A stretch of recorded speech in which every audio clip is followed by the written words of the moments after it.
এই গাড়িটার মডেল আছে কমার্শু PC60-7, যেটার স্টক নাম্বার আছে 611। চমৎকার এই কন্ডিশনের গাড়িটা পেয়ে যাচ্ছেন আমাদের তৌহিদ এন্টারপ্রাইজের 1 নম্বর শোরুমে। আপনারা যারা কমার্শো ব্র্যান্ডের মধ্যে PC60-7 গাড়িটা নিতে চাচ্ছেন তারা চাইলে আমাদের তৌহিদ এন্টারপ্রাইজের শোরুম থেকে ঘুরে আসতে পারেন। চমৎকার কন্ডিশন হবে গাড়িটির।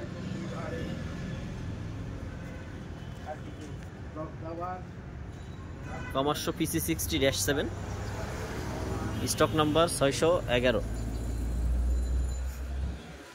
এটা হচ্ছে গাড়ির মূল আউটলুক। তো চমৎকার এই কন্ডিশনের গাড়িটা কিনতে আমাদের তৌহিদ এন্টারপ্রাইজ ভিজিট করবেন, বা আমাদের নাম্বার দেওয়া থাকবে, আপনারা চাইলে সহজে আমাদের সাথে কন্ট্যাক্ট করতে পারেন বা শোরুমে এসে সরাসরি গাড়িটাই দেখতে পারেন। তো ভালো থাকবেন, আর একটু কষ্ট করে আমাদের ভিডিওটা শেয়ার করে পাশে থাকবেন। আল্লাহ হাফেজ।